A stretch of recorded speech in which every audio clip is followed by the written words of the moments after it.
మర్నాడు కాలేజీకి వెళుతూ తల్లి దగ్గర డబ్బు తీసుకుంది. నేనొస్తూ బజార్ లాగి బట్టలు కొనుక్కునొస్తాను. ఇంటికి రావడం ఆలస్యమైతే కంగారు పడకు. అలాగే, వీలైనంత త్వరగా వచ్చాయి. బట్టల సెలక్షన్ అంటే తొందరగా తెమిలేదు కాదుగా. ఖరీదైన బట్టలైతే చూసి చూడకుండా తీసేసుకున్నా బాగానే ఉంటాయి. చవక రకం బట్టలైతే ఒకటికి 10 సార్లు చూసి మరీ తీసుకోవాలి. లేకపోతే కొట్టువాడు చీకు గుడ్డలు రంగులు పోయేవి అంటగడతారు. రాధ చెప్పిన విషయాలకి తెల్లబోయి ఉండిపోయింది సావిత్రి. నిజంగా ఆవిడికిన్ని ఆలోచనలు తెలియవు. తన రాధ ఎంత తెలివైంది. అవును, ఎంతైనా చదువుకుంటున్న పిల్ల మరి. ఆ క్షణంలో ఆవిడికి తెలీదు. ఆ చదువుకుంటున్న పిల్ల ఎన్ని కష్టాలను తన మెడకు చుట్టుకోబోతోందో అమాయకంగా, ఎన్ని సమస్యల్లో చిక్కుకోబోతోందో తెలివి తక్కువగా. సాయంత్రం కాలేజీ నుంచి 2 పీరియడ్లు ముందుగానే బయలుదేరింది రాధ. తన ఫ్రెండ్కేమో బజార్లో పనుందని చెప్పింది. ఆమె తిన్నగా నిరంజన్ రూమ్ చేరుకుంది. తలుపు మూసుంటే మెల్లగా టక్ టక్మంటూ తట్టింది. మరుక్షణం తలుపు తెరుచుకుంది. మీరా, సుస్వాగతం. చిరునవ్వుతో ఆహ్వానించాడు నిరంజన్.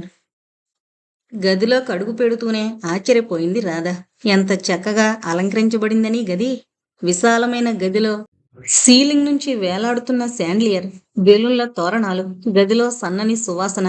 ఒక మూల టేబుల్ మీద కేక్, దాని పక్కనే కత్తి, కేక్ మీద కొవ్వొత్తులు, చిన్న వాల్యూమ్లో మ్యూజిక్, ఒక గోడ మీద దేనినో దాచుతూ తెర, మంచం మీద కొత్త దుప్పటి, సోఫాలు టీపై మెరుస్తున్నాయి.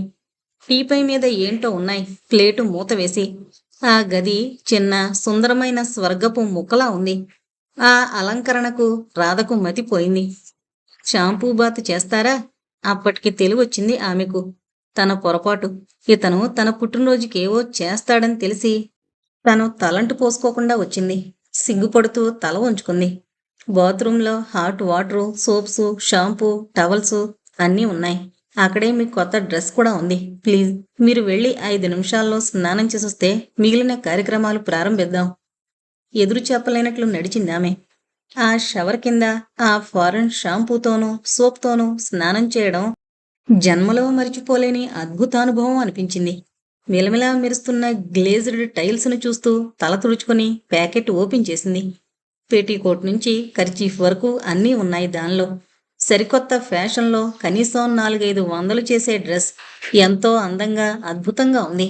దానిని చూస్తూనే వేసుకోకుండా ఉండలేకపోయింది. ఆమె ఆశ్చర్యానికి మేరలేకపోయింది. డ్రెస్ చేసుకుని అద్దంలో తనని తాను చూసుకునేసరికి. తనకి ఇంత సరిగ్గా సరిపోయే డ్రెస్ ఎలా తేగలిగాడు నిరంజన్? తన కొలతలు ఇంత చక్కగా ఎలా తెలుసు అతనికి? ఆమె బయటకు నడిచింది. Welcome my dear mermaid. ఆమె చెయ్యి అందుకున్నాడతను. You are real beauty, stunning beauty, excellent beauty. అభినందిస్తూ టేబుల్ దగ్గరకు తీసుకువెళ్ళాడు. చిన్న పాపలా ఎత్తుకుని తీసుకువెళ్ళి, నన్నెత్తుకుంటారేం? మీరిప్పుడే పుట్టిన పాపాయి కదా. ఎన్నో గొంతుకులు కలిసి పాడుతున్న హ్యాపీ బర్త్డే టు యూ పాట, కేక్ మీద వెలుగుతున్న కొవ్వొత్తులు, గదిలో మరే కాంతి లేక ఆ కొవ్వొత్తులు మాత్రమే వెలుగుతూ చిత్రంగా ఉంది. కొవ్వొత్తులార్పి కేకు కట్ చేసి అతను అందించిన కేకు ముక్కని పెదవులతో అందుకొని అతనికి కేకు ముక్క అందించింది. మీరు ఎన్నో జన్మదినాలు జరుపుకోవాలి. నా చిన్ని కానుక స్వీకరించండి. మీ సౌందర్య భక్తుడు సమర్పించే స్వల్ప కానుక అంటూ అందమైన ప్యాకెట్ అందించాడు. ఆమెకు మతి పోతోంది ఈ కానుకల పరంపర చూసి. పదండి, టిఫిన్ తీసుకుందాం.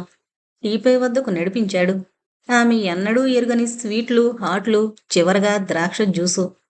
ఆమె శరీరంలోనూ మనసులోనూ ఒక విధమైన మత్తు ఆవరించినట్లుంది. మీకు ఆనందంగా ఉందా రాధా ఈ పుట్టినరోజు? ఓహ్, జీవితంలో మరిచిపోలేనంత గొప్పగా. Thank you. నేను నా ప్రయత్నాల్లో సఫలునయ్యానన్నమాట. అలా పొరుపు మీద కూర్చుని విశ్రాంతి తీసుకోరాదు, చాలా అలసిపోయారు. ఆమె చెయ్యందుకుని నడిపించాడు. రాధ మంచం మీద కూర్చుంది. అతను ఆమె పక్కనే ఆమెకు తగులుతూ, మీరెంత అందంగా ఉన్నారో తెలుసా? ఏమో, నాకెలా తెలుస్తుంది? అందామె కొంటిగా చూస్తూ. మిమ్మల్ని చూస్తుంటే అంటూ హఠాత్తుగా ఆమెను 2 చేతులతోటి గట్టిగా కౌగిలించుకుని పెదవుల్ని గాఢంగా ముద్దు పెట్టుకున్నాడు. ఆ కౌగిలి, ఆ ముద్దు ఆమెలో చిన్న వణుకు కలిగిస్తున్నాయి.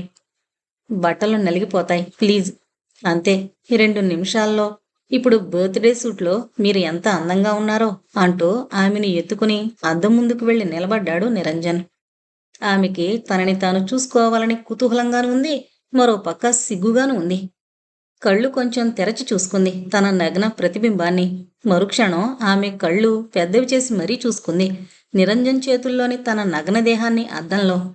తను ఇంత అందమైందా తనకే తెలీదు. తామింట్లో నిలువుటద్దాలు లేవు. ఇలా ఆపాదమస్తకము సహజమైన శరీరాన్ని చూసుకునే అవకాశాలు లేవు. చూసుకున్నావా బేబీ?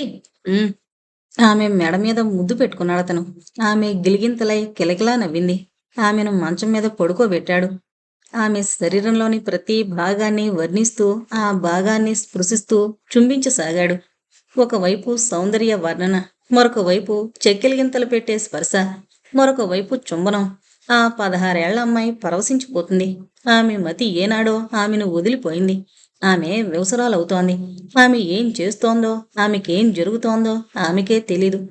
నరాలలో కొత్త సంగీతాలాపన, హృదయంలో వినూత్న సంగీత జరులు. శరీరం అతని చేతుల్లో వీణయ్యి నవగీతం ఆలపించడానికి ఆతృత పడుతోంది. ఆమెలో ఉద్రేకం, ఉద్వేగం, ఏదో జరగాలని ఆతృత, జరగదేమో అని భయం, అంతలోనే జరిగిపోతుందేమో అని భయం. కొత్త అనుభవం కోసం, అనుభూతి కోసం తాతహ. అతను తన గుండెల మీద చేయి వేసేసరికి, బొగ్గలు నిమిరేసరికి, పెదవులను ముద్దు పెట్టుకుంటుంటే, శరీరంలో అణువణువు తాకుతుంటే, వికసించి వికసించని కోరకంలాంటి ఆ కోమలికి వికసింపజేయాలని పట్టలేనంత కోరిక. ఒక్కసారిగా బాధ కత్తితో చీల్చినట్టు. అబ్బా! ఒక్క క్షణం, అంతలోనే అమర సుఖం. జరిగిందేంటో తెలుసుకునేలోగానే జరగకూడనిది జరిగిపోయింది. ఆమెకి తనువు మనసు కూడా ఈ అనుభవంతో సరికొత్తగా అయిపోయినట్లు భావన. బాత్రూంకి వెళ్ళొస్తావా బేబీ? ఆమెకి లేవాలని లేదు, కానీ తప్పదు. అలాగే ఆ వివసత్వంలోనే ఉండిపోవాలనుకున్న ఆమె లేచి బాత్రూంకి వెళ్ళొచ్చింది. వస్తుంటే ఆమె దృష్టి టేబుల్ మీదున్న ఆ బొమ్మ మీద పడింది. దాన్నందుకుంది. అది బొమ్మ కాదు, కవరు. సినిమా కంపెనీ వాళ్ళు తమ పిక్చర్ని అడ్వర్టైజ్ చేసుకునేందుకు వాడుకునే కవరు. ఇది నిరంజన్కి ఎందుకొచ్చింది? ఆమె సందేహం గుర్తించినట్లు చిరునవ్వు నవ్వుతూ చెప్పాడు నిరంజన్. మా బ్రదర్ సినిమా ప్రొడ్యూసర్, బొంబాయిలో ఉంటాడు. సినిమా ప్రొడ్యూసర్ బ్రదర్ అయ్యుండి మీరిక్కడ ఎందుకుంటున్నారు? మొదటిది, నాకు సినిమా ఫీల్డ్ అంటే సదభిప్రాయం లేదు, సరదా లేదు. రెండవది, నా జీవితమేదో నేను జీవించుకోవడం నాకు ఇష్టం. మీ బ్రదరు మీరు క్లోజ్గానే ఉంటారా? ఎందుకొచ్చింది మీకు అనుమానం? ఊరికి అడిగాను. చాలా చనువుగా ఉంటాం. అయితే నన్ను హీరోయిన్ని చేయించగలరా మీ బ్రదర్కి చెప్పి? నవ్వుతూ అడిగింది రాధ తమాషాకి మళ్ళే. రాధా! కోపంగా చూశాడు నిరంజన్. చూస్తూ చూస్తూ ఆ రొంపిలో దిగుతావా? ఆ ఫీల్డ్లో డబ్బు తప్ప సుఖము శాంతి ఉండవు. అంత కోపం దేనికి? నేను ఊరికే సరదాగా అడిగాను, మాట వరసకి. నేను సినిమాల్లోకి పనికొస్తానంటారా? నువ్వు కాకపోతే మరెవరు పనికొస్తారు? నీలా సహజమైన అందంతో సౌష్టంగా సుందరంగా ఉండేవాళ్లే అరుదు. ఆ హీరోయిన్లలో ఎక్కువ మంది మేకప్ లేకుండా చూస్తే రాత్రి కలలోకొచ్చేంత వికృత రూపాలే. ఓహ్! అంత ముచ్చటగా ఉంటే ఒకటో రెండో సినిమాల్లో హీరోయిన్ వేషం వేద్దుగాన్లే. అన్నయ్యతో చెప్పి ఆ ఏర్పాటు చేయిస్తాను అవసరమైనప్పుడు. Thank you. అయినా నా ఆలోచనలు వేరు. నాకు నా శ్రీమతి సినిమాల్లో నటించడం ఇష్టముండదు. రాధ సిగ్గుతో తల వంచుకుంది. ఆ మాటలు, పెళ్లి మాటలు ఆమెకు సిగ్గు తెప్పించాయి. నేనింక వెళతాను అంది అర్ధమనస్కంగా. ఆమెకు ఆ స్వర్గం వదిలి వెళ్లాలనిపించడం లేదు. నిరంజన్ని వదిలి ఉండాలనిపించడం లేదు. పునర్దర్శనమెప్పుడు? వీలైనంత తొందరగా. Thank you. ఆమె కొత్త బట్టల్ని జాగ్రత్తగా మడతపెట్టి ప్యాక్ చేసింది. తను వేసుకొచ్చిన బట్టలలో ఇంటికి బయలుదేరేందుకు సిద్ధమైంది. ఒక్క ముద్దు, కౌగిలి కోరాడతను. కాదనలేదామె. చిరునవ్వుతో అతని చేతుల్లో వాలిపోయింది. ఆనందంగా పెదవులందించింది. రాధ ఇల్లు చేరేసరికి పూర్తిగా చీకటి పడిపోయింది. ఎంతసేపయిందేం? అడగనే అడిగింది అమ్మ. షాపింగ్ అంటే మాటలతో పనా? ఏవి నీ కొత్త బట్టలు చూపించు. ఈ రాత్రివేళ ఏం చూస్తావు? రేపొద్దున చూద్దు గాని, రంగులు బాగా కనబడతాయి. అది నిజమేలే అంది సావిత్రి కొంచెం నిరుత్సాహపడి. తన కొత్త చీర కాకపోయినా తన వాళ్ళు కొనుక్కున్న కొత్త బట్టలు చూడ్డానికి కూడా స్త్రీ తక్కువ సరదా పడదు. కాని ఈ చిన్న నిజం ఆడపిల్లయ్యుండి రాధ గ్రహించలేకపోయింది. నిజానికి కొత్త బట్టలు చూపించడంలో కూడా ఆడవాళ్లు చాలా సంతోషం పొందుతారు. అయినా రాధ రేపొద్దున్న అనేసిందంటే అందుకు కారణం లేకపోలేదు. ఆమె మనసు బాగోలేదు. తెలిసి తెలియని ఆ క్షణాల్లో నిరంజన్కి శరీరం అర్పించింది. తన కన్యత్వం సమర్పించింది. తన సౌందర్యంతో విందు చేసింది. అప్పటికది ఎంతో సహజంగానూ, అనివార్యంగానూ, ఆహ్వానించదగిందిగానూ అనిపించింది. కానీ తీరా అంతా జరిగిపోయాక తను చేసింది తప్పేమో అన్న భావన కలిసి పెరగసాగింది. అలా చేసి ఉండకూడదేమో అనిపించసాగింది. పశ్చాత్తాపం ఆమెను కలతపెడుతూ రాసాగింది. తను శీలం కోల్పోయిందా? ఇదేనేమో భారతీయ సంస్కృతి సాంప్రదాయం. తెలిసి కాని, తెలియక కాని పోగొట్టుకున్న అమూల్య కన్యత్వం గురించి బాధపడ్డం. పెళ్లి కాకుండానే తన శరీరాన్ని అర్పించడం ఆమెకిప్పుడు అపరిమిత వేదన కలిగిస్తోంది. చేయకూడని తప్పు చేసినట్లు, చేతులారా జీవితం నాశనం చేసుకున్నట్లు, చాలా తొందరపడినట్లు. ఆమె మనసులో బాధపడుతోంది. ఆమెకు దుఃఖం వచ్చేస్తోంది. కానీ బయటకు ఏడవడానికి వీల్లేదు. ఎందుకు ఏడుస్తున్నావంటే ఏమని చెప్పుకోగలదు? నిజం తెలిస్తే అమ్మ, నాన్న తనని నిలువునా నరికి పోగులు పెట్టరు. అందుచేత దొంగల తల్లికి ఏడవ భయమన్న సామెతను అక్షరాలా నిరూపిస్తూ తన దుఃఖాన్నంతటినీ గుండెల్లో దాచుకునేందుకు ప్రయత్నిస్తోంది. బయట పెట్టుకోలేని దుఃఖాన్ని మించిన బాధేముంటుంది? ఇంకెప్పుడూ నిరంజన్ రూముకి వెళ్ళకూడదు. అతను రోడ్డు మీద కనబడినా చిరునవ్వు నవ్వకూడదు, పలకరించకూడదు. అతనెవరో తెలియనట్లే, తమ మధ్య ఏమీ జరగనట్లే ఉండాలి. జరిగిందేదో జరిగిపోయింది. ఇక ముందైనా జాగ్రత్త పడ్డం మంచిది. అలా నిర్ణయించుకున్నాక ఆమె మనసు కొంచెం కలత తీరింది. కానీ ఆ నిర్ణయాల బలమెంతో అప్పటికామెకు తెలీదు. తీసుకునేటప్పుడు నిర్ణయాలు ఎంత బలంగా ఉంటాయో ఆచరించేటప్పుడు బలహీనమైపోతాయని తెలుసుకునేంత జ్ఞానమేది ఆమెకు, ఆమె వయసుకు. మర్నాడు కాలేజీలో లంచ్ టైంలో నలుగురు అమ్మాయిలు అభిమాన హీరోల గురించి చర్చించుకుంటున్నారు. చర్చ హోరాహోరీ సాగిపోతోంది. అయినా రాధ కలగజేసుకోలేదు. మౌనంగా ఎక్కడో ఆలోచిస్తున్నట్లు ఉండిపోయింది. అది గమనించిన ఫ్రెండ్ అడిగింది, ఏంటే అంత డల్గా ఉన్నావు? రాధా, ఏం లేదు అనేసింది. ఏదో ఉంటుంది, లవ్లో పడ్డావా? కృళ్ళిపడింది రాధ. లేదు లేదు, కొంచెం తలనొప్పి అంతే కంగారుగా చెప్పింది. తలనొప్పి అయితే మాత్రకి పోతుంది, ప్రేమ అయితే ఓ జీవితానికి కాని పోదు సుమా. జాగ్రత్త చెబుతున్నట్లంది ఆ ఫ్రెండు. నలుగురు గొల్లును నవ్వారు. క్లాసుకి టైం అయిపోవడంతో బతికిపోయింది రాధ, ఇంకేమీ జోకులు పడక్కర్లేకుండా. సాయంత్రం రిక్షాలో తలదించుకుని కూర్చుంది. అలా ఉన్నావేం అని అడిగిన నీరజకి ఏదో అస్పష్టమైన జవాబు చెప్పి తప్పించుకుంది. రాధ రోడ్డు వైపు చూడడం లేదు. ఎక్కడ నిరంజన్ కనబడతాడో అని. 2 రోజుల పాటు జాగ్రత్తగా తను గీసుకున్న పరిధిలోనే ఉండగలిగింది రాధ. కానీ 3వ రోజు మళ్ళీ ఆ అనుభవం కోసం మనసు కోరుకోసాగింది. వద్దు వద్దని ఎంత నచ్చజెప్పబోయినా మనసు వినదే. ముఖ్యంగా సాయంత్రం రిక్షాలో వస్తున్నప్పుడు. నిరంజన్ ఎదురవనే అయ్యాడు, ముఖం మీద చిరునవ్వుతో. అతన్ని చూడకుండా ఉండలేకపోయింది. ఒకవైపు సిగ్గు, మరొక వైపు ఏదో ఆకర్షణ. అతనొక చిన్న ఉత్తరం అందించి వెళ్ళిపోయాడు. వణుకుతున్న చేతితో ఆ చీటీ అందుకుంది. పుస్తకంలో దాచింది. ఆమెకి ఎప్పుడా ఉత్తరం చదవాలా అని ఆత్రంగా ఉంది. ఆ ఉత్తరంలో ఏముందో? మామూలు ప్రేమలేకైనా, లేక ఏమైనా విశేషాలు దాచుకుందా? ఇంటికెళ్ళి పరిస్థితి అనుకూలించగానే ఉత్తరం తెరిచింది. మై డియర్ రాధా, నువ్వు కనిపించి 2-3 రోజులైంది. నాకైతే 2-3 యుగాలు. కోపమొచ్చిందా ఈ దీనుడి మీద? నిన్ను ప్రాణం కంటే మిన్నగా ప్రేమించే ఈ ప్రియుడి మీద? దేనికి? నేనేం నేరం చేశానని? అలా అయితే వచ్చి తగిన శిక్ష వేయొచ్చుగా. అందుకైనా రావాలి నువ్వు. మనం ఊహించని ప్రమాదం ఎదురైంది. అది సుముఖంలో చెప్పగలిగిందే గాని ఉత్తరంలో రాయి తగింది కాదు. దాని గురించి తెలుసుకునేందుకు ఎంత త్వరగా వస్తావో మరి. రేపు సాయంత్రం నీ కోసం ఎదురు చూస్తుంటాను రూంలో. తప్పకుండా వస్తావు కదూ? సదా నీ ప్రేమలో నీ నిరంజన్. రాధ ఆలోచనలో పడింది. ప్రమాదం ఏంటి?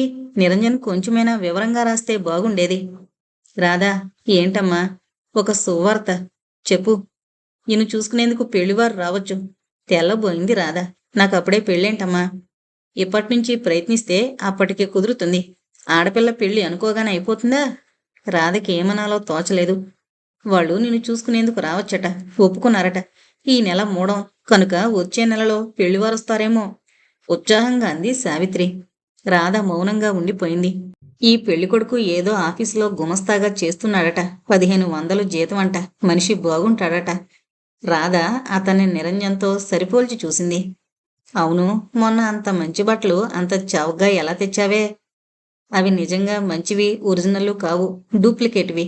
డాబుగా కనబడతాయంతే తేలిగ్గా చెప్పేసింది రాధ. ఎక్కువ కాలం మన్నావు. మర్నాడు సాయంత్రం కాలేజీ నుంచి వస్తూ నిరంజన్ రూముకు వెళ్ళింది రాధ. నిరంజన్ చిరునవ్వుతో వెల్కమ్ చెప్పాడు. ఆమె లోపలికి రాగానే వెనక తలుపు మూసుకుంది. ప్రమాదమేదో అన్నారు. ముందు స్థిమితంగా కూర్చోండి. చేతులు పట్టుకుని సోఫాలో కూర్చోబెట్టాడు. బిస్కట్లు, కూల్ డ్రింకులు సిద్ధం చేశాడు. చిన్న చిన్న కథలు, జోక్సు చెబుతూ పలహారం చేయించాడు. ప్రమాదం అనగానే భయపడుతున్నావా? ఆమె బొగ్గలు నిమురుతూ లాలనగా అడిగాడు. రాధ ఏమీ అనలేదు. నేనుండగా నీకు ప్రమాదం రానిస్తానా? నా ప్రాణం అడ్డైను. అసలేం జరిగింది? అదే నాకు అర్థం కావడం లేదు అంటూ లేచి వీసీపీ ఆన్ చేశాడు. దానిలో చూడలేక సిగ్గుతో ఒక విధమైన భయంతో కళ్ళు మూసేసుకుంది. ఛీ అనుకుంది మనసులో. అక్కడ తెర మీద నిరంజన్ రాధల ప్రణయకేళి నగ్నంగా ప్రదర్శించబడుతోంది. చాలు ఆపేయండి ప్లీజ్. నిరంజన్ వీసీపీ కట్టేశాడు. బ్లూ ఫిల్మ్ అంటే ఇదే కదూ? అడిగింది రాధ కన్నీళ్లతో. ఎవరు తీశారిది? కోపంగా అడిగింది. ఒక నమ్మక ద్రోహి, స్నేహితుడి రూపంలో ఉంటూ వచ్చిన పరమ శత్రువు మెల్లగా అన్నాడు నిరంజన్. ఆ నీచుడు నాకు తెలియకుండా ఇది తీసి నన్ను బ్లాక్మెయిల్ చేయడం మొదలుపెట్టాడు. బ్లాక్మెయిలా? నివ్వెరపోయింది రాధ. అవును, వాడి దగ్గర దీని ప్రింట్ ఉంది. 10,000 ఇస్తే తప్ప ఇవ్వడట. 10,000? లేకపోతే ఇది నలుగురికి చూపించి నీ పరువు నా పరువు మన భవిష్యత్తు నాశనం చేస్తానని బెదిరిస్తున్నాడు. నో. కోపం పట్టలే కరిచింది. దీని నుంచి తప్పించుకునేందుకు వాడికి బుద్ధి చెప్పేందుకు మార్గం లేకపోలేదు. ఏంటి? మనం పెళ్లి చేసుకోవడం. కానీ నేనింకా డిగ్రీ మొదటి సంవత్సరంలోనే ఉన్నాను. జీవితం డిగ్రీ కంటే ముఖ్యమైందన్న నా ఉద్దేశం. రాధా, 10,000 అతనికి ఇచ్చేయడానికి నాకేమీ అభ్యంతరం లేదు. కానీ వాడు అంతటితో ఆగుతాడనుకోను. వాడెప్పుడు తన దగ్గర ఓ ప్రింట్ ఉంచుకుంటాడు ఈ క్యాసెట్ది. డబ్బు కావలసి వచ్చినప్పుడల్లా అది చూపించి బెదిరిస్తుంటాడు. ఎన్నిసార్లనివ్వగలం? నిజమే. మరి ఈ చిక్కు నుంచి తప్పించుకునే ఉపాయం ఏమిటి? చెప్పానుగా, మనం వివాహం చేసుకున్నామనుకో, వాడిని చెప్పుతో కొట్టినట్లవుతుంది. ఇద్దరము కలిసి నీకు దిక్కున్న చోట చూపించుకో ఆ క్యాసెట్ అంటాం. పెళ్ళైపోతుంది. మనం భార్యాభర్తలం అవుతాం కనుక వాడి గురించి పోలీస్ రిపోర్ట్ ఇవ్వడానికి మనకి అర్హత వస్తుంది. ఇప్పుడే రిపోర్ట్ ఇస్తే మీ ఇద్దరికి ఉన్న సంబంధం ఏమిటని అడుగుతారు పోలీసులు. మనం ఏం చెప్పగలం? పెళ్లి కాకుండా ఇలా శారీరక సంబంధం కలిగి ఉన్నందుకు పోలీసులు మన మీద నేరం మోపుతారు. నిజమే అనిపించింది రాధకి. కానీ ఏంటి, మనం పెళ్ళి ఎలా చేసుకోగలం? ఏం, నా వయసు 16 కదా. 18 నిండితే తప్ప నేను మేజర్ని కానుగా. అంతవరకు నాకు వైవాహిక స్వాతంత్రం లేదుగా. నిజమే. అందుకొక ఉపాయం లేకపోలేదు రాదా. నేను ఎంత సంపాదిస్తున్నా, కట్నం తీసుకోనన్నా మీ వాళ్ళు నిన్ను నాకిచ్చి వివాహం చేస్తారని అనుకోను. ఎందుకంటే మన కులాలు వేరు. అందామే బాధగా, మనసులో కులాల్ని మతాల్ని తిట్టుకుంటూ. మీ వాళ్ళు అనుమతించరు సరికదా. సాధ్యమైనని ఆటంకాలు కల్పిస్తారు మన ప్రేమ వివాహానికి. అందుచేత వాళ్ళకి తెలియకుండా చేసుకోవడం కంటే గత్యంతరం లేదు. అవును, మా అన్నయ్య బొంబాయిలో ఉన్నాడని చెప్పానుగా. చాలా ఆదర్శ భావాలు కలవాడు. ప్రేమికులంటే వాడికి ముచ్చట. మన వివాహం ఆనందంగా జరుపుతాడు. సినీ ప్రముఖులు అమితాబ్ బచ్చన్, శ్రీదేవి లాంటి వాళ్ళందరూ మన వివాహానికి హాజరై మనని ఆశీర్వదిస్తారు. రాధ కళ్ళు మెరిశాయి. తన పెళ్లికి అమితాబ్, శ్రీదేవిలు. నాకు ఉద్యోగం దొరకపోదు. ఆ సంపాదన చాలదు మనం సుఖంగా బతకాలనుకుంటే. అన్నయ్య నీకు 2-3 సినిమాలలో హీరోయిన్ రోల్స్ ఏర్పాటు చేస్తాడు. ఎంత అధమాదంగా చూసుకున్నా 15 లక్షలు. నిజానికి నీ అందానికి అంతకంటే ఎక్కువిచ్చే బుక్ చేసుకుంటారు నిర్మాతలు. రాధ గాలిలో తేలిపోతోంది. తను సినిమా హీరోయిన్. పిక్చర్కి 5 లక్షల చొప్పున 15 లక్షలు. మనం విలాసంగా బతకాలంటే అలా బతకచ్చు. దేనికైనా ముందుగా మనం చేయాల్సింది ఒకటుంది. ఏంటి? బొంబాయి వెళ్ళిపోవడం, ఈ ఊరికి దూరంగా. తన మనసులో మాట బయట పెట్టాడు నిరంజన్. బొంబాయా? భయపడినట్లు చూసింది. ఎందుకంత భయం బొంబాయి అంటే? నేనుండను నీ పక్కన. ఆమె ఏమీ అనలేదు. అప్పటికే అతను ఆమె చేతులను తన చేతిలోకి తీసుకున్నాడు. మెల్లగా ఆమె శరీరాన్ని ఆక్రమించుకోసాగాడు. ఆమె బుగ్గల మీద ముద్దులు పెట్టుకోసాగాడు. ఆమె ప్రతిఘటించలేదు. అతను ఆమెను బిగిగా కౌగిలించుకుని మెల్లమెల్లగా నగ్నం చేయసాగాడు. అతని స్పర్శ అసలే ఆలోచనలతో ఏ లోకాలలోనూ ఉన్న రాధను మరింత వివసన చేసి వదులుతోంది. ఆమె తనకు తెలియకుండానే అతని సమ్మోహనపూరితమైన స్పర్శకి, సున్నితమైన ముద్దులకి కరిగిపోతోంది. ఆ ముద్దుల తీయదనం, ఆ కౌగిలి కమ్మదనం, ఆ స్పర్శలోని సౌఖ్యం ఆమెను ఏవో లోకాల్లో తేలి అడిస్తోంది. రాధ ఇంటికి బయలుదేరేసరికి చీకటి పడబోతోంది. ఆమె మనసు కూడా ఎందుకో చీకటి చీకటిగా ఉంది. తను తొందరపడిందా? తప్పు చేసిందా? లేకపోతే ఇలాంటి పరిణామాలు ఎందుకు ఎదురవుతాయి? ఇప్పుడు తనకి గత్యంతరం ఏమిటి? అచ్చంగా సినిమాలోల్లా, నవలల్లో బ్లాక్‌మెయిల్‌లో చిక్కుకుంది. ఎవడో ధూర్తుడు తనకి, నిరంజన్‌కి బ్లూ ఫిల్మ్ క్యాసెట్ తీయడం, అది చూసి బెదిరించడం, అతన్ని తప్పించుకుని బొంబాయి పారిపోవలసి రావడం. ఏంటిదంతా? అయ్యో! అమ్మని, నాన్నని వదిలి వెళ్ళిపోవాలా? వాళ్ళకి తెలియకుండా ఇల్లు వదిలి వెళ్ళిపోవాలి. జీవితంలో మళ్ళీ వాళ్ళ ముఖం చూడ్డం అవుతుందో అవదో? హుహు. వాళ్ళ సాంప్రదాయాలు తనకి తెలుసు. కులాంతర వివాహం చేసుకున్న తన ముఖం జన్మలో చూడరు. రాధకి ఏడుపొస్తోంది. తానేదో భయంకరమైన ఉచ్చులో బీసుకుంటున్నట్లు, భయంతో ఊపిరి ఆడనట్లు. అమ్మ, నాన్న, పుట్టిన ఊరు, స్నేహితురాళ్ళు అందరినీ శాశ్వతంగా వదిలి దూరంగా ఎక్కడో ఉన్న బొంబాయికి, ఎరిగిన వారెవరూ ఉండని బొంబాయికి శిక్షలాగా. అవును, శిక్ష. తను చేసిన నేరానికి తగిన శిక్షే. బాత్రూంలో వెక్కి వెక్కి ఏడుస్తూ ఉంది రాధ. తను పద్మవ్యూహంలో చిక్కుకుంది. ఊబిలో పడింది. కిందకి జారడమే తప్ప ఈ పరిస్థితుల పోకుడు రాళ్ల మీద నుంచి పైకి రావడం అసాధ్యం. వాడి ధ్యేయం నేను కాదు రాధా, నువ్వు. ఆ దుర్మార్గుడు నీ జీవితంతో ఆటలాడదలుచుకున్నాడు. నిరంజన్ మాటలు మెదిలాయి మెదడులో.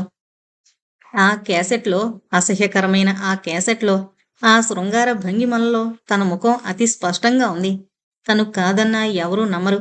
ఒకవేళ తను నిరంజన్ని కాక మరెవరిని పెళ్లి చేసుకోబోయినా ఆ దుష్టుడు పెళ్లికొడుకు దగ్గరకొచ్చి ఈ క్యాసెట్ చూపిస్తాడేమో. దాంతో పెళ్లి చూపులకొచ్చినవాడు తన ముఖాన్ని చీ అనేసి వెళ్ళిపోతాడు. ఆ దుర్మార్గుడు తనని వదలడు. తన జీవితానికి నిష్కృతి లేదు.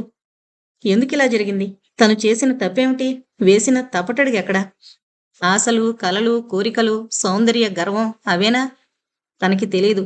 తాహతకు మించిన ఆ ఖరీదైన కోరికలు తన సామాన్యపు బతుకుని ఇంత కసిగా కాటు వేస్తాయని, ఖరీదైన గాజులు తన చేతులను పాముల్లా చుట్టుకుంటాయని, ఖరీదైన బట్టలు తన ఒంటి మీద కొండచిలువలవుతాయని, ఖరీదైన కోరికలు తన బతుకుని కసితో కాటు వేస్తాయని తనకప్పుడు నిజంగా తెలీదు. అందుకే మోసపోయింది. జీవితం నాశనం చేసుకుంది. ఉన్న ఊరికి, కన్న వారికి శాశ్వతంగా దూరం కావలసిన పరిస్థితి తెచ్చుకుంది చేజేతులా. హద్దుల్లో బతికితే, ఆశలని అదుపులో పెట్టుకునుంటే, కళ్ళాల్లేని గుర్రాల వంటి కోరికల వెంట గుడ్డిగా పరిగెత్తి ఉండకపోతే, హుం, ఇప్పుడు ఏమనుకుని ఏం లాభం? అంతా చేజారిపోయాక రాధ వెక్కి వెక్కి ఏడుస్తోంది. నిరంజన్ పగలబడి పగలబడి నవ్వుతున్నాడు. విజేతలా నవ్వుతున్నాడు. పెట్టని వలలో వేసుకున్న విజయ గర్వంతో విరగబడి నవ్వుతున్నాడు. తనకి అమ్మాయిల మనస్తత్వం బాగా తెలుసు. తన వ్యాపారానికి అవసరమైన మేర కంటే ఎక్కువే తెలుసు. అందుకే చూసిన నెల దాటకుండా రాధని వలలో వేసుకున్నాడు. అందుకు కారణం రాధ టీన్స్లో ఉండడం.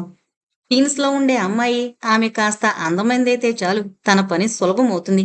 సౌందర్య ప్రశంస, తీయని మాటలు, కమ్మని కలలు రేపడం, సినిమాల్లో ఛాన్సు, ఈ ఆయుధాలతో టీనేజ్ గర్ల్ని అతి సులభంగా బుట్టలో వేయొచ్చు. ఆ అమ్మాయి బీదదో, మధ్యతరగతిదో అయితే పని మరీ సులువవుతుంది. కొంచెం ఖరీదైన కానుకలు, కార్పెట్ల మీద నడిపిస్తానని, కార్లలో తిప్పుతానని ఆశలు రేకెత్తించడం, బస్ పడిపోతుంది ఆ అమ్మాయి. అందులోనూ తను తక్కువ అందగాడు కాదు, తక్కువ తీయగా మాట్లాడు. ఆ అమ్మాయి 19 దాటిందో ప్రపంచం గురించి తెలిసేసుకుంటుంది. వాస్తవం గ్రహించేస్తుంది. మాటలకి, ఆశలకి, కలలకి లోబడదు. అందుకే తను అటువంటి వాళ్ల జోలికి పోడు. 20 వచ్చిన అమ్మాయి మెడలో పుస్తి కడితే తప్ప ఒంటి మీద చెయ్యి వేయనివ్వదు. టీన్స్లో ఉన్న అమ్మాయి అలా కాదు. ఒక వంక అమాయకత్వం, మరొక వైపు అదేంటో, ఎలా ఉంటుందో అని అనుభవం పట్ల కుతూహలము, ఆరాటము. మగవాడు, మనసుకి నచ్చిన మగవాడు చెయ్యి వేయగానే కరిగిపోతుంది. ముద్దు పెట్టుకోగానే ముసిముసి నవ్వులు నవ్వుతుంది. కౌగిలించుకోగానే కలిసొచ్చేస్తుంది. అందుకే తను తన వ్యాపారం టీనేజ్ గర్ల్స్తోనే చేస్తాడు. వీళ్లతో అయితే లాభం కూడా ఎక్కువ. శ్రమ తక్కువ, ఫలం ఎక్కువ వ్యాపారం తంది. ఆ పైన కన్యలతో సుఖించొచ్చు. సార్, కమాన్ లాల్, ఊరు చూసొచ్చావా? నా ప్రోగ్రాం ఏంటో చెబితే. ఫ్లైట్ ఎన్ని గంటలకి? 2:30. టికెట్స్ తీసుకున్నావుగా? 2 తీసుకున్నాను సార్. గుడ్, నువ్విక్కడే ఉండు. ఆ అమ్మాయి కొంచెం సేపట్లో వచ్చేస్తుంది. రాగానే ఆమెను కొంచెం దూరం నడిపించి తీసుకెళ్ళి అక్కడ రిక్షా ఎక్కించి టాక్సీ స్టాండ్కి వెళ్ళు. టాక్సీలో ఎయిర్డ్రోమ్కి వెళ్ళిపోండి. బొంబాయిలో దిగ్గానే సేటు ఎయిర్పోర్ట్కి వస్తారు సార్. ఇక్కడ ఫ్లైట్ వదలగానే నేను సేటుతో మాట్లాడతాను. సేటుకి చెప్పు వెంటనే సెటిల్ చేయమని. అలాగే సార్. నువ్వు ఆ పక్క రూంలో విశ్రాంతి తీసుకుంటూ ఉండు. లాల్ వెళ్ళిపోయాడు పక్క గదిలోకి. మరో 10 నిమిషాలకి రాధొచ్చింది. సుస్వాగతం. అర్జెంటుగా రమ్మన్నారట. అవును అంటూ ఆమెను కౌగిల్లోకి తీసుకుని, నువ్వు మరో గంటలో బొంబాయి బయలుదేరబోతున్నావు అన్నాడు నిరంజన్. హా? 1 గంటలోనా? అవును. ఉదయం నేను అన్నయ్యతో మన విషయమంతా వివరంగా మాట్లాడాను. చివరికి బ్లాక్ మెయిలింగ్తో సహా. అంతా విని ఇంకక్కడ 1 రోజు కూడా ఉండడం క్షేమం కాదని వెంటనే వచ్చేయమని చెప్పాడు. మన వివాహం వారం రోజుల్లోపే తను జరిపిస్తానన్నాడు. 1-2 పిక్చర్లలో సెకండ్ హీరోయిన్ ప్లేసు ఖాళీగా ఉందట. కావాలంటే ఆలోచిద్దామన్నాడు. నేను బట్టలైనా తెచ్చుకోలేదే. ఆ సూట్ కేసు చూడు నవ్వాడు నిరంజన్. దాని నిండా తనకి కొత్త బట్టలు. ఆశ్చర్యపోయింది రాధ. మీరు సామాను సర్దుకోలేదేం? రాధా, నువ్వు కొంచెం ప్రశాంతంగా నేనెందుకు చెబుతున్నానో ఆలోచించి వింటూ చెప్పండి. నీ క్షేమం దృష్ట్యా మనిద్దరము ఒక్కసారి వెళ్ళడం మంచిది కాదు. ఇక్కడ నువ్వు నాతో లేచిపోయావంటారు. నీకు నీ కుటుంబానికి అది చెడ్డ పేరు. అయితే ముందు నువ్వు వెళతావు, తర్వాత నేనొస్తాను. నువ్వు అన్నయ్య వదినల దగ్గర ఉంటావు నేనొచ్చే వరకు. మీరు లేకుండా నేను వెళ్ళను. ప్లీజ్ రాధా, అర్థం చేసుకో. నేను చెబుతోంది నీ గురించే, మన ఇద్దరి క్షేమము ఆలోచించే. ఆమెను లాలనగా ముద్దు పెట్టుకున్నాడు. నేను ఒంటరిగా వెళ్ళాలా? ఉహుం. అన్నయ్య నాకు తనకు స్నేహితుడైన లాల్ని పంపాడు. నువ్వు లాల్తో వెళ్ళి అన్నయ్య దగ్గర ఉంటావు. వారంలోగానే నేనొచ్చేసి నిన్ను కలుసుకుంటాను. అప్పుడు మిగిలిన విషయాల గురించి ఆలోచించుకుందాం. ఒంటరిగా వెళ్ళడం నాకెందుకో మనస్కరించడం లేదు. ఒంటరిగా ఎందుకు వెళతావు? లాల్ ఉంటాడు. ఎంత మంచివాడో తెలుసా? ఇద్దరము ఒక్కసారి వెళ్ళిపోతే లేచిపోయారంటారు. అది ముఖ్యంగా ఆడపిల్లవైన నీ జీవితం మీద తక్కువ మచ్చ కాదు. అందుకు నా బాధ అంటూ మెల్లగా ఆమెను కౌగిల్లోకి తీసుకున్నాడు. మళ్ళీ వారం వరకు నాకీ సుఖం దొరకదు. నువ్వు కనిపించవు. ఎలా బతకాలో ఏమీ తోచదు అంటూ రాధని మంచం మీదకి లాగాడు. 1:30 రాధ బలవంతంగా తయారైంది. ముఖం కనిపించకుండా ముస్లిం డ్రెస్ వేసుకుంది. నిరంజన్ ఆజ్ఞ ప్రకారం. నిరంజన్ లాలిని రాధకి పరిచయం చేశాడు. చాలా జాగ్రత్తగా తీసుకెళ్లి అన్నయ్యకి అప్పచెప్పాలి. నేను వారంలోగానే వచ్చేస్తానని అన్నయ్యకి చెప్పు అన్నాడు. అలాగే అన్నాడు లాల్. నువ్వీమె సూట్ కేసు కూడా నీ రిక్షాలో తీసుకుని వెళ్ళు. టాక్సీ స్టాండ్లో ఉండు. రాధ మరో రిక్షాలో వస్తుంది. అతను వెళ్ళిన 5 నిమిషాలకు అయిష్టంగానే బయలుదేరింది రాధ. ఈ ప్రయాణం ఆమెకంతా అయోమయంగా ఉంది. కాని అడుగు వెనక్కి వేయడానికి లేదని కూడా ఆమెకు తెలిసిపోయినట్లుంది. బలి పశువులా తయారైంది. రిక్షా కదలబోతుంటే టాటా చెప్పాడు నిరంజన్. పరదాలలోని చిన్న కన్నాల్లోంచి చూస్తున్న రాధకి కళ్ళ వెంట నీళ్లొచ్చాయి. ఆ కన్నీళ్లలో అనేక అర్థాలు. అంతకు మించిన ఆవేదన, పశ్చాత్తాపం. కాని ఆ కళ్ళు ఎవరికంటా పడనట్లే ఆమె ఆవేదన, పశ్చాత్తాపాలు కూడా ఎవరి హృదయాన్ని తాకవేమో. రిక్షా కదిలి కనుమరుగైంది. నిరంజన్ నవ్వుకున్నాడు. సుమారు 50,000. బొంబాయిలో సేటు రాధలాంటి 16 ఏళ్ల అమ్మాయిని నిశ్చయంగా అరబ్బు షేకులకే అమ్ముతాడు. కోవా బిళ్ళలాంటి రాధ కనీసం 2 లక్షలు పలుకుతుంది షేకుల మార్కెట్లో. రాధ అధ్యాయం ముగిసినట్లే. ఇక కొత్త పిట్టని వల్లో వేయడానికి వల విసరాలి. ఎటువంటి పిట్ట? సులభంగా పడేది, మంచి ధర పలికేది, మధ్యతరగతి అమ్మాయి అయితేనే మంచిది. కలలకి, తీయని మాటలకి సులభంగా పడుతుంది. టీన్స్లో ఉన్న అమ్మాయి అయితేనే సుఖం. లోకజ్ఞానం అట్టే ఉండక కొంచెం సౌందర్య ప్రశంస, ప్రేమ లేఖలు, కమ్మని కబుర్లు, కాసిన్ని కానుకలు. ప్రేమ కట్నం లేని పెళ్ళాసలకు తనని తాను అర్పించేసుకుంటుంది. ఓసారి శారీరకంగా అర్పించుకున్న కన్యత్వం కోల్పోయిన అమ్మాయి మీద మగవాడికి అతి సులభంగా అధికారం వచ్చేస్తుంది. నిరంజన్ ప్రణాళికలు వేస్తున్నాడు తదుపరి వ్యాపారం కోసం. ఇప్పుడు అతని మనసులో రాధ లేదు. 50,000 ఇప్పుడు సేట్ నుంచి వస్తాయా అన్న ఆలోచనలే ఉన్నాయి. గడియారం లయబద్ధంగా గంట కొట్టింది. అతను గోడవైపు చూశాడు. 2:30. విమానంలోని రాధ గాల్లోకి పైపైకి ఎగురుతున్నారు. కొన్ని గంటలు గాలిలో తేలిపోతారు. కాని ఆ ఆకాశయానం ఎంతసేపు? తర్వాత విమానము, దాంతోపాటు రాధ నేల మీదకి దిగక తప్పదు. దిగాక రాధకి ఎటువంటి జీవితం ఎదురు కాబోతుంది? నిజానికి రాధ ఎటువంటి బతుకుతుందో పాఠకులు సులభంగా ఊహించగలరు. ఈ వ్యవస్థలో పదం తప్పిన 16 ఏళ్ల అమ్మాయి బతుకు ఎలా ముగుస్తుందో పాఠకులకు తెలుసు. మానభంగం, దాని వెనక హత్య, మానిని విక్రయం, ఇన్ని విధాలుగా పీడించబడుతూ దారుణంగా దోచుకోబడుతోన్న స్త్రీకి ఒంటరిగా గడప దాటి బయటకు అడుగు పెడితే గడ్డు బతుకి ఎదురవుతుంది. ఆ స్త్రీ అన్నెం పుణ్యం ఎరుగని 16 ఏళ్ల పాప అయితే ఆమె అందమైంది కూడా అయితే మరీ అన్యాయము, దారుణం అయిపోతుంది. నిరంజన్‌కి బొంబాయిలో అన్నయ్య లేడు, తమ్ముడు లేడు. సేటు మాత్రం ఉన్నాడు. అతను ఆడవాళ్ళనమ్మి డబ్బు చేసుకుంటూ కొంత భాగం నిరంజన్‌కిస్తుంటాడు. తిలా పాపం తలా పిడికెడు అన్నట్లు. లాల్ రాధని సేటుకి అప్పగించాడు. ఎయిర్‌పోర్ట్‌లో దిగ్గానే. సేట్ ఆమెను అందంగానూ, కన్యలా కనిపిస్తోంది కనుక ముచ్చటపడి ఓ షేక్‌కి 3 లక్షలకు అమ్మేశాడు. అతను ఆమెను తనతో తీసుకుపోయాడు తన దేశానికి. తర్వాత రాధ గతేమైందో తెలీదు. అమ్మాయి కనబడకపోయేసరికి ఆ అమ్మాయిని ఎక్కడికో పంపామని అబద్ధమాడారు అడిగిన వారితో. వాళ్ళ మనసుకు మాత్రం తెలుసు రాధ ఇల్లు విడిచిపోయిందని. అయితే వాళ్ళకి అర్థం కాందల్లా ఒకటే, రాధ ఎందుకలా వెళ్ళిపోవలసొచ్చింది? తాము ఏం లోపం చేశారు? రాధకి చదువు చెప్పిస్తున్నారు. మంచి సంబంధం చూసి పెళ్లి చేద్దామని కట్నం, పెళ్లి ఖర్చులకి డబ్బు కూడబెడుతున్నారు. ఇంతకంటే ఏ తండ్రి మాత్రం ఆ అమ్మాయికి ఏం చేస్తాడు? ఏం చేయగలడు? చలమయ్యకి అర్థం కావడం లేదు. కాదు కూడా. ఎందుకంటే అతను మధ్యతరగతి ఇంటి తండ్రి. రోజురోజుకీ పెరిగిపోతున్న ధరలతో నెలకొకసారి మాట దేవుడెరుగు. 6 నెలలకొకసారి కూడా పెరగని జీతంతో పై సంపాదన లేకుండా సంసారాన్ని నెట్టుకొస్తూ తన మీద ఆధారపడిన వాళ్ళకి 2 పూట్ల కడుపు నిండా తిండి పెట్టగలగడమనే ఫీట్‌ని సక్రమంగా నిర్వహించగలిగితేనే సంతోషపడిపోయే సామాన్యుడతను. నేటి ఆడపిల్లల కోరికలైనా రోజుకో నవల, వారానికో సినిమా, నెలకో కొత్త డ్రెస్సు, 6 నెలలకో నగ, టీవీ వగైరాలు ఆయన ఊహల్లోకి కూడా రావు. ఆడపిల్ల 2 పూట్ల తిండి, కాలేజీ చదువులతో తృప్తి పడదు. తనకంటే ఖరీదైన అమ్మాయిల జీవన విధానంతో తన జీవిత విధానాన్ని పోల్చుకుని అసంతృప్తి చెందుతూ తన నికృష్ట జీవితం నుంచి బయటపడాలని కేవలం కోరుకుంటూ ఊరుకోవడం కాక అవకాశం వస్తే ప్రయత్నాలు చేస్తుంది. సావిత్రి దుఃఖానికి, విచారానికి అవధులు లేవు. ఆమెకి అమ్మాయి అంటే ఎక్కడలేని ప్రేమ. రేపు పెళ్ళయ్యాక చేతిలో పని పాట ఉంటే రాధ సుఖపడుతుందన్న ఉద్దేశంతో ఆమెకు పనులు నేర్పబోయింది కానీ ఇంట్లో పనులు ఎక్కువయ్యాయని కాదు, తాను చేసుకోలేక కాదు. రాధ బాగుకోరి తను చెప్పిన అస్తమానం అద్దం ముందేసుకుని కూర్చోకు, గేటు దగ్గర నిలబడకు, మగపిల్లలతో మాట్లాడకు, ఇలాంటి మాటలకు రాధకెందుకు కోపం రావాలి? ఇల్లు వదిలి వెళ్ళిపోయేంత. తనేమీ ఆమె మీద పగతో చెప్పలేదే అవన్నీ. ఈ ఇల్లు రాధకెందుకంత నరకమైంది?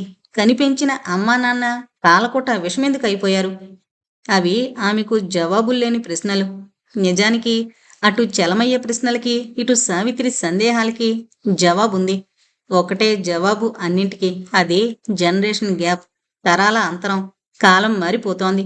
నాగరికత విపరీతమైన వేగంతో మంచి చెడులకు అతీతంగా మనుషుల్ని భ్రమపూరితులను చేసి వదులుతూ అభివృద్ధి చెందుతోంది. ఈ పెరిగిపోతోన్న, మితిమీరుతున్న నాగరికతలో తక్కువ ఆకర్షణలు లేవు. పేదరికము, మధ్యతరగతి అసహించుకోదగినవి. ఎలాగో ఒకలాగా ధనిక వర్గంలో చేరిపో, లేకపోతే నీకు ముక్తి, మోక్షము మాట అటుంచి సుఖము, హాయి ఉండవు అంటోంది నాగరికత. మనిషికుండే మిగతా విలువల్ని మరుగుపరుస్తూ, డబ్బే జీవిత పరమార్థమని బోధిస్తూ నేటి సామాన్య మానవుడి జీవిత ధ్యేయం ఇదే అయిపోయింది. అవి వెలుగు నీడలే అయినా, అవాస్తవాలే అయినా తమలాగా జీవించమనే రంగురంగుల సినిమాలు, నిత్యము సినిమాల్లోనూ వినోదాల్లోనూ తేలియాడమని చెప్పే టీవీలు, మా పేజీ తెరువు, నిన్ను కలల్లోకి ఎగరవేస్తాం, నిన్ను మా హీరోయిన్ని చేస్తాం, జీవితం అంటే మా హీరోయిన్లది అంటూ ఇంద్రధనుస్సు లాంటి పాత్రలతో, అందమైన అట్టలతో ఊరించే నవలలు.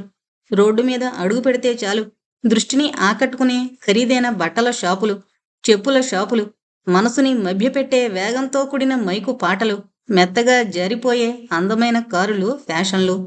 ఒక్క ముక్కలో చెప్పాలంటే వ్యానిటీ. దీని ప్రలోభంలో పడకుండా మిగలడం మహామహులకే అసాధ్యం. విరిసి విరియని పువ్వులాంటి తెలిసి తెలియని 16 ఏళ్ల పాప ఈ ప్రలోభాలను తట్టుకుని ఎలా నిగ్రహించుకోగలదు? ఆశలు, కలలు, అంతస్తు దాటితే దురాశలు, అసాధ్యాలు ఈ జీవితాన్ని సుడిగుండాల్లోకి లాగుతాయి. అందుకే సమాజంలో రోజు రోజుకి పెరిగిపోతున్న రాధలు, పతనమైపోతున్న 16 ఏళ్ల పాపలు. ఇంతటితో 16 ఏళ్ల పాప అనే నవల కంప్లీట్ అయిందండి. దయచేసి మన ఛానల్ను సబ్స్క్రైబ్ చేసుకోగలరు. Thank you.